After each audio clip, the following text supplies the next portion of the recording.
विपक्षी दलों के गठबंधन में कांग्रेस और आम आदमी पार्टी के बीच विवाद बढ़ गया है। कांग्रेस के पूर्व सांसद संदीप दीक्षित ने इंडिया गठबंधन में भ्रष्ट दलों और नेताओं से दूर रहने की बात कही। कांग्रेस नेता अलका लांबा ने दावा किया कि अध्यक्ष मल्लिकार्जुन खड़गे, राहुल गांधी, केसी वेणुगोपाल समेत अन्य वरिष्ठ नेताओं की बैठक में पार्टी ने दिल्ली में 7 लोकसभा सीटों पर अकेले चुनाव लड़ने का फैसला किया। आम आदमी पार्टी ने भी कहा है कि ऐसी बयानबाजी जारी रही तो मुंबई में होने वाली बैठक में शामिल होने का कोई फायदा नहीं। 26 विपक्षी दलों के इंडिया गठबंधन की तीसरी बैठक 31 अगस्त और 1 सितंबर को मुंबई में होने वाली है। एनसीपी अध्यक्ष शरद पवार ने केंद्र सरकार की ओर से मंत्री पद की पेशकश की खबर को गलत बताया है।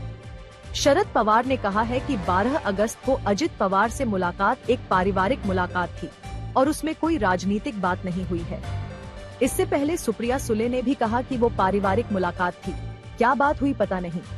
कांग्रेस पार्टी और शिवसेना उद्धव गुट ने शरद पवार और अजित पवार की मुलाकात पर सवाल उठाए थे।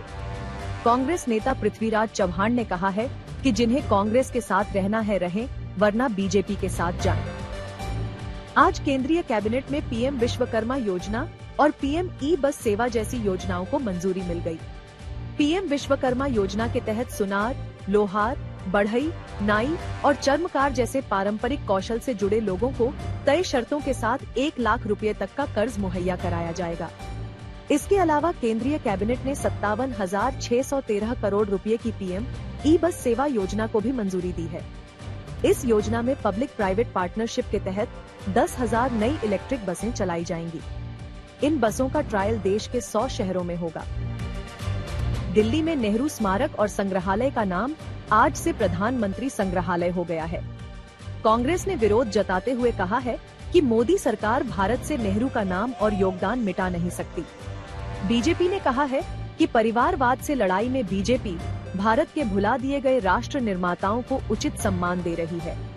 पिछले साल ही प्रधानमंत्री नरेंद्र मोदी ने 3 मूर्ति भवन के पास नई इमारत में पीएम संग्रहालय का उद्घाटन किया था।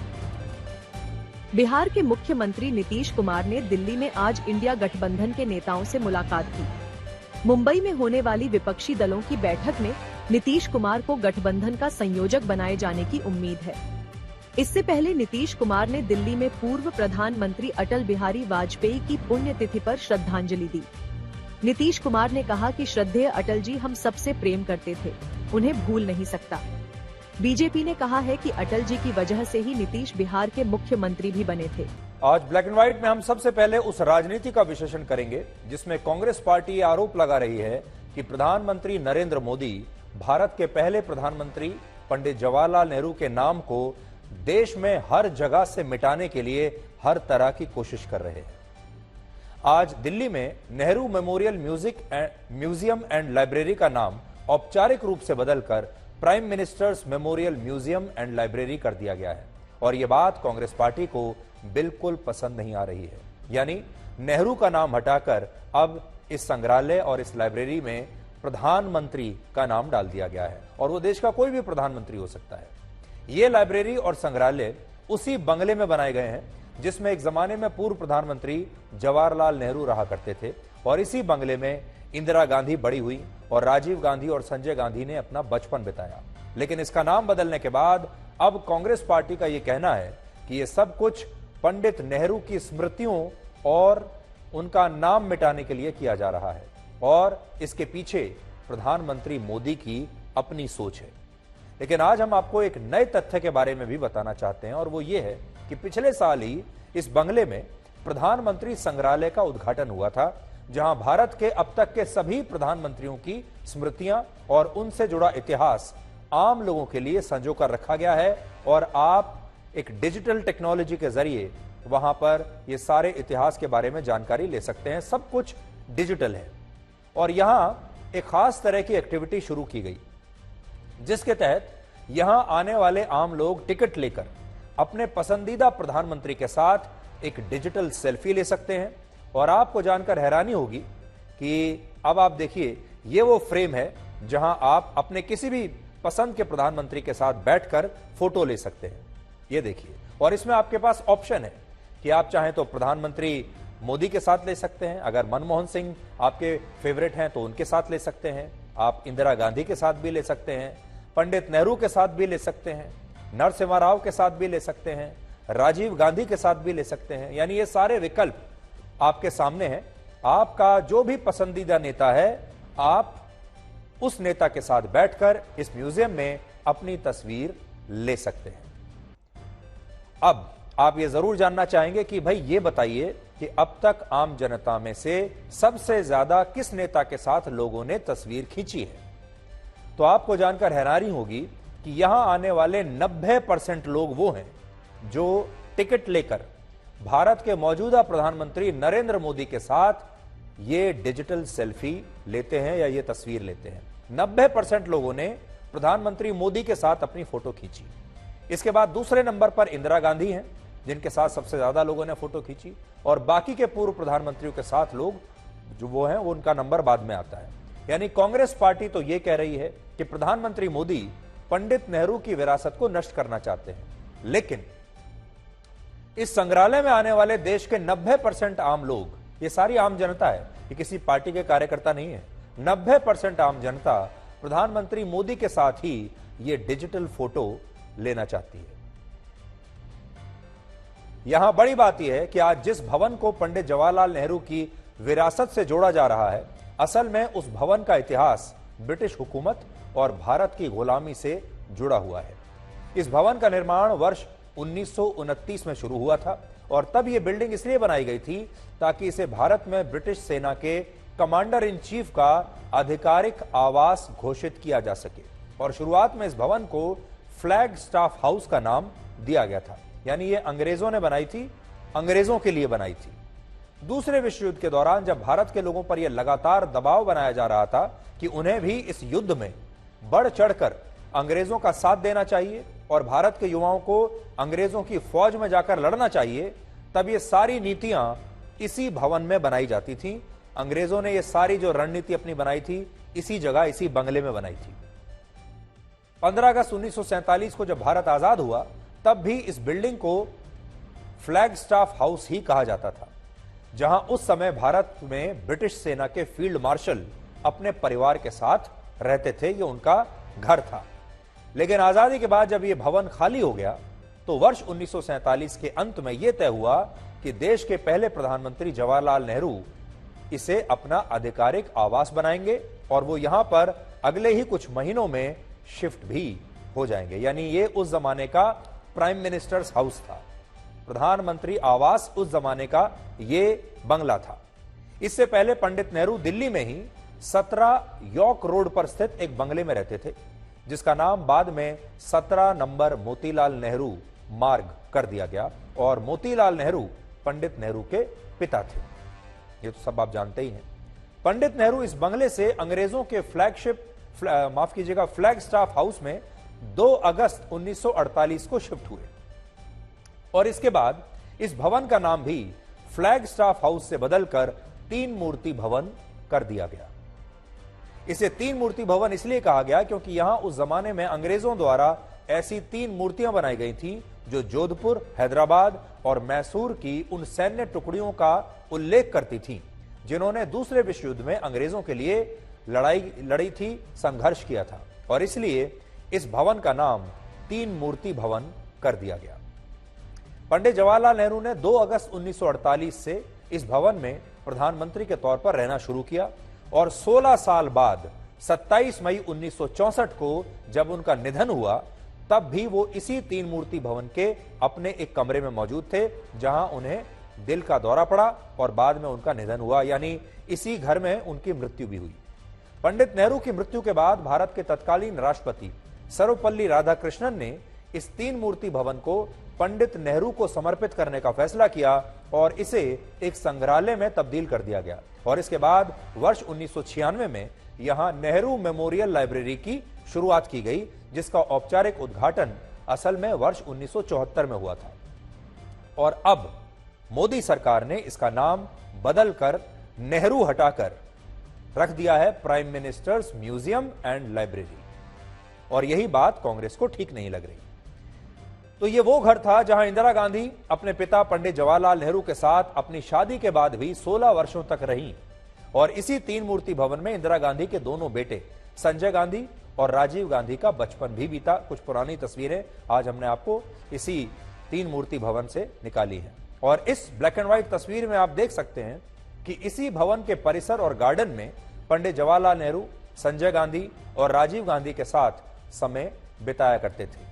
लेकिन वर्ष 1964 में पंडित नेहरू की मृत्यु के बाद इस भवन को उन्हें ही समर्पित कर दिया गया और इसे उन्हीं के नाम पर एक संग्रहालय में बदल दिया गया। लेकिन प्रधानमंत्री मोदी ने अब इसे प्रधानमंत्री संग्रहालय का रूप दे दिया है। नेहरू संग्रहालय से, नेहरू मेमोरियल लाइब्रेरी से नाम बदलकर इसका प्रधानमंत्री संग्रहालय और लाइब्रेरी कर दिया गया है, जहां भारत के अब तक के सभी प्रधानमंत्रियों की स्मृतियां और उनका इतिहास मौजूद है। तो अब एक तो आपको यह बात समझनी है कि पहले यहां पर, क्योंकि ये नेहरू के नाम पर नेहरू मेमोरियल, नेहरू की याद में यह लाइब्रेरी और संग्रहालय बनाया गया था और इस भवन को नेहरू की याद में अलग करके छोड़ दिया गया था। लेकिन अब प्रधानमंत्री मोदी की सोच ये थी कि सिर्फ एक प्रधानमंत्री की यादें क्यों इस भवन में रखी जाएं, भारत के तो इतने सारे प्रधानमंत्री थे, तो सभी प्रधानमंत्रियों का एक अलग संग्रहालय होना चाहिए और इसलिए सिर्फ नेहरू से हटाकर इसे सब प्रधानमंत्रियों को समर्पित कर दिया गया। अब नाम बदलने की इस प्रक्रिया से आप सहमत हैं या नहीं, यह फैसला आज हम आप पर छोड़ते हैं, लेकिन इस पर कांग्रेस पार्टी और बाकी राजनीतिक दलों की राय भी आज आपको जरूर सुनवा देते हैं।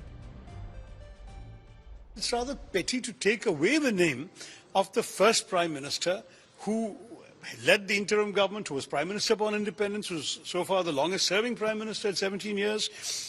You could have continued calling it the Nehru Memorial Prime Minister's Museum and Library. You don't have to refuse to add other Prime Ministers, you can put that, but also keep the original name. Congress को नेहरू जी को छोड़कर सबसे allergy थी। हमारे प्रधानमंत्री की लोकतांत्रिक सोच देखिए कि किस प्रकार से उन्होंने सारे प्रधानमंत्रियों को जगह दी है। क्या देवेगौड़ा, क्या गुजराल साहब, क्या चरण सिंह साहब। तो मैं कांग्रेस के जयराम रमेश को एक ही बात कहूंगा, आपने सब कुछ नेहरू जी ही, नरेंद्र मोदी की सोच, जितने प्रधानमंत्री सबका सम्मान। ये जो नाम बदलने की राजनीति है, ये लगता उत्तर प्रदेश से दिल्ली वालों ने सीखा है। यही स्टेडियम जो भगवान विष्णु के नाम पे था, एकाना अटल बिहारी वाजपेयी जी के नाम पे किया, हमें कोई नाराजगी नहीं है और हमें खुशी तब होती जब उनके गांव बटेश्वर में भी एक यूनिवर्सिटी बन जाती, तो शायद उनके परिवार के लोगों को और शुरुआती समय पे जिन्होंने उन्हें राजनीति में आगे बढ़ाया, उनका भी सम्मान हो जाता। जब प्रधानमंत्री मोदी जी का ये सोच था कि प्राइम मिनिस्टर्स म्यूजियम बनना, एक सब प्राइम मिनिस्टर्स का योगदान जो है इस देश के लिए, उसको हम लोगों के सामने पेश करना है, तो कहाँ करेंगे आप? Do you think you can get a better place than this? ये सेंट्रल, दिल्ली सेंट्रल में है, बहुत जगह है और इसमें क्या आपत्ति होना चाहिए? ये नेहरू म्यूजियम था, उसके साथ साथ हमने सब प्रधानमंत्रियों का वो जो गैलरीज है, हम उसका व्यवस्था वहां की है। अब हम आपको हिमाचल प्रदेश लेकर चलते हैं, जहां के पहाड़ अब दम तोड़ रहे हैं और दुख की बात यह है कि स्थिति के लिए इन्हीं पहाड़ों को दोषी बताया जा रहा है। हिमाचल प्रदेश के इन पहाड़ों का दर्द आज आप खुद देख पाएंगे, लेकिन सबसे पहले ये तस्वीरें देखिए और ये चीखें सुनिए जो शायद वहां की सरकार को भी अभी सुनाई नहीं दे रही। शिमला की तस्वीरें हम आपको दिखा रहे हैं, हिमाचल प्रदेश की तस्वीरें दिखा रहे हैं। बड़े बड़े मकान जिनमें लोग मौजूद थे और वो ताश के पत्तों की तरह भर भरा कर गिर गए। पहले ये तस्वीरें देख लीजिए। नीचे आ रहा है, वो देखो खाली हो गया सारा।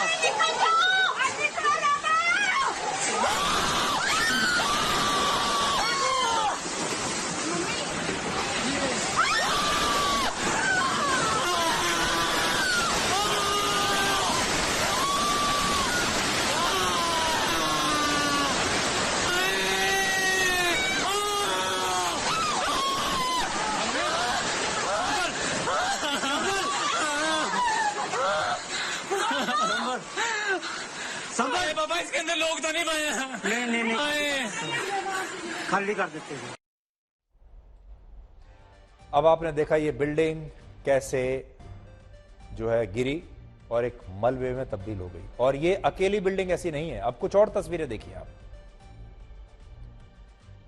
बहुत सारी ऐसी बिल्डिंग हैं जो इसी तरह से भारी बारिश के बाद हिमाचल प्रदेश में ध्वस्त हो रही हैं। इन तस्वीरों को देखते चलिए। हिमाचल प्रदेश में बाढ़ और बारिश में अब तक 71 लोगों की मौत हो चुकी है और 170 से ज्यादा स्थानों पर बाढ़ और भूस्खलन की घटनाओं में 900 सड़क मार्ग बंद हो चुके हैं। सोचिए 900 सड़कें जो हैं वो बंद हो गई हैं, ब्लॉक हो गई हैं। और इस समय हिमाचल प्रदेश में 12 से ज्यादा स्थानों पर रेस्क्यू ऑपरेशंस चल रहे हैं और स्थिति यह है कि ना तो बारिश रुक रही है और ना ही पहाड़ों के गिरने का यह सिलसिला रुकने का नाम ले रहा है।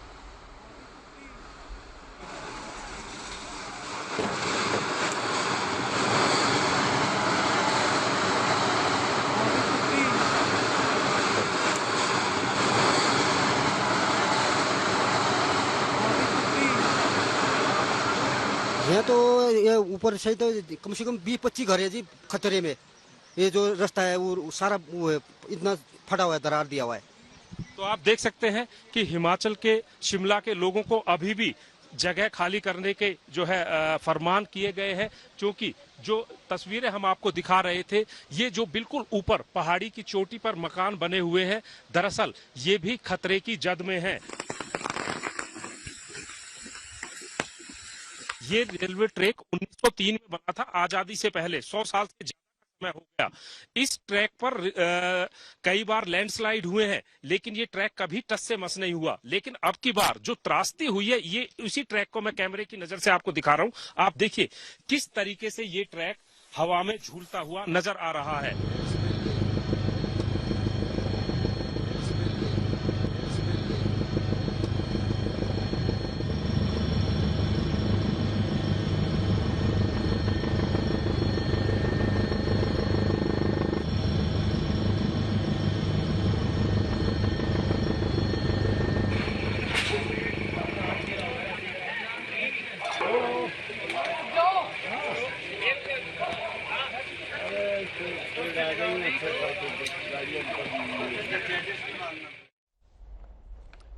आज ये विश्लेषण खास तौर पर हमारे उन दर्शकों के लिए है, देश के उन लोगों के लिए है जो कि पहाड़ों पर रहते हैं, जो कि इन मुश्किल स्थितियों में इस समय अपना जीवन बिता रहे हैं। और उन्हें ये बताने के लिए है कि पूरा देश उनके साथ है, हमारे सारे दर्शक उनके साथ हैं और उनकी भलाई के लिए प्रार्थना कर रहे हैं कि ये जो कुदरत की मार उन्हें सहनी पड़ रही है, ये जल्दी से जल्दी समाप्त हो जाए और उनके जीवन में वापस स्थिरता आ जाए। और हम चाहते हैं कि हमारे पूरे देश के जो लोग हैं, जो इस समय ऐसी जगहों पर हैं जहां जो किस्मत वाले हैं, जहां पर बाढ़ नहीं आई हुई है, जहां ऐसी स्थितियां नहीं हैं, वो इस बात को समझें कि हिमाचल प्रदेश के जो हमारे दर्शक हैं, उत्तराखंड के हमारे जो दर्शक हैं, या और पहाड़ी इलाकों के जो लोग हैं, वो इस समय कितनी मुसीबत में हैं, कितनी मुश्किल में हैं। और अगर हम ये कहते हैं कि हमारा 140 करोड़ लोगों का एक परिवार है, तो ये परिवार के हर सदस्य की जिम्मेदारी है कि वो दूसरे सदस्य जो मुसीबत में हैं उनके बारे में सोचें। हिमाचल प्रदेश में भारी बारिश से हो रही इस बर्बादी के लिए ज्यादातर लोग तो ऐसे हैं जो प्रकृति को ही जिम्मेदार बता रहे हैं, जो कह रहे हैं कि बारिश आ रही है, क्या कर सकते हैं, भारी बारिश की वजह से भूस्खलन हो रहा है, पहाड़ टूट टूट कर गिर रहे हैं, क्या कर सकते हैं। जबकि इस तबाही के लिए आज जो आपको नजर आता है, आपकी आंखों को जो दिखाई दे रहा है, इसके पीछे भी एक लंबी कहानी है। इसलिए प्रकृति से ज्यादा इसके लिए इंसान जिम्मेदार है। लेकिन आज आपको वो इंसान दिखाई नहीं दे रहा। इंसान का लालच, असल में जो लालच है वो भी किसी एक्सरे या अल्ट्रासाउंड में दिखाई नहीं देता। पिछले 40 वर्षों में पर्यटन को बढ़ावा देने के नाम पर हिमाचल प्रदेश के पहाड़ों का सीना इस कदर खोद दिया गया है कि बहुत सारे पहाड़ अब वहां अंदर तक खोखले हो चुके हैं। जिन पहाड़ी इलाकों में पानी लाना मुश्किल है, जहां खाने पीने का सामान पहुंचाना मुश्किल है, कई कई दिन लगते हैं वहां पर सामान पहुंचाने में, एक बाल्टी पानी उठाकर ऊपर ले जाने में कई कई घंटे लगते हैं, उन जगहों पर अब बड़ी बड़ी बिल्डिंग्स बन गई है, उन जगहों पर बड़े बड़े 5 स्टार होटल्स बन गए हैं। और ये सब कुछ इन्हीं पहाड़ों का सीना खोदा गया और वही पहाड़ अब बारिश में दम तोड़ रहे हैं। ये सब कुछ हो रहा है पर्यटन के नाम पर। ये जो सारे राज्य हैं ज्यादा से ज्यादा पर्यटकों को अपने राज्य में खींचना चाहते हैं। आइए और जो पर्यटक भी हैं वो भी ऐसे हैं कि उन्हें पहाड़ की चोटी पर जहां एक बाल्टी गर्म पानी लाने में कई घंटे लगते हैं, वहां उन्हें तमाम सुविधाएं चाहिए। उन्हें हर समय गर्म पानी चाहिए, हर समय खाने के लिए हर कुजीन का खाना चाहिए, वो तमाम सुख सुविधाएं चाहिए जो उन्हें दिल्ली और मुंबई जैसे शहरों में मिलती हैं। यानी हिमाचल प्रदेश की इस त्रासदी का कड़वा सच ये है कि राज्य में अब तक की सरकारों ने आमदनी बढ़ाने के लिए, रेवेन्यू बढ़ाने के लिए जो चीज सबसे ज्यादा बेची वो चीज है यहां के पहाड़। इन पहाड़ों को ही तो बेचा जा रहा है पर्यटन के नाम पर, और पहाड़ों को हमने एक प्रोडक्ट बना दिया जिन्हें पर्यटन के नाम पर ये सरकारें बेच रही है। इसलिए आज हम ये कहना चाहते हैं इन तमाम सरकारों को भी कि पर्यटन को बढ़ावा देना अच्छी बात है, लेकिन अगर किसी की जान जाने लगे, पहाड़ टूटने लगे, लोगों की जान वहां खतरे में आ जाए, तो फिर वो पर्यटन और वो पैसा भी किस काम का। आपको ब्रिटेन की कैम्ब्रिज यूनिवर्सिटी लेकर चलते हैं, जहां मुरारी बापू की रामकथा के कार्यक्रम में ब्रिटेन के प्रधानमंत्री ऋषि सुनाक शामिल होने के लिए आए और उन्होंने अपने भाषण की शुरुआत जय सिया राम के नारे के साथ की। ये खबर उन लोगों के लिए है जिन्हें कई बार अपने हिंदू होने पर गर्व नहीं होता, जो ये बात छुपाना चाहते हैं कि वो हिंदू हैं, सार्वजनिक तौर पर ये बताने में उन्हें शर्म आती है कि वो एक हिंदू हैं। लेकिन ऋषि सुनाक जब वहां आए तो उन्होंने जय सिया राम कहा और कहा कि उन्हें अपने हिंदू होने पर गर्व है। क्या कहा ऋषि सुनाक ने, क्योंकि ऋषि सुनाक ब्रिटेन के प्रधानमंत्री हैं लेकिन हिंदू भी हैं और प्रैक्टिसिंग हिंदू हैं। देखिए क्या कहा उन्होंने। Jai Siya Ram. Bapu, I'm here today not as Prime Minister, but as a Hindu.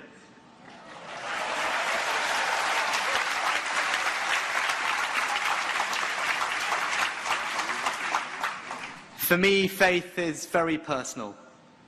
It guides me in every aspect of my life. Being Prime Minister is a great honour, but it is not an easy job. There are difficult decisions to make, hard choices to confront, and our faith gives me courage, strength, and resilience to do the best I can for our country. For me, it was a wonderful and special moment to light diyas for Diwali outside 11 Downing Street back when I was Chancellor. ऋषि सुनाक हिंदू समुदाय से आते हैं और बड़ी बात यह है कि वो एक ऐसे नेता हैं जिन्होंने भारत के नेताओं की तरह अपने धर्म को कभी शर्मिंदगी का विषय नहीं माना है। और ऋषि सुनाक उन चुनिंदा नेताओं में से एक हैं जिन्होंने ब्रिटेन के सांसद पद की शपथ हिंदू धार्मिक ग्रंथ भगवद गीता के ऊपर हाथ रखकर तब ली थी। तस्वीरें हम आपको आज दिखा रहे हैं और कई बार तो ऐसा लगता है कि ऋषि सुनाक जिस तरीके से खुलकर हर मंच पर जाकर कहते हैं कि मैं गर्व से कहता हूं कि मैं हिंदू हूं, उससे ऐसा लगता है कि शायद हिंदुत्व के सबसे बड़े ग्लोबल एम्बेसडर तो वही हैं।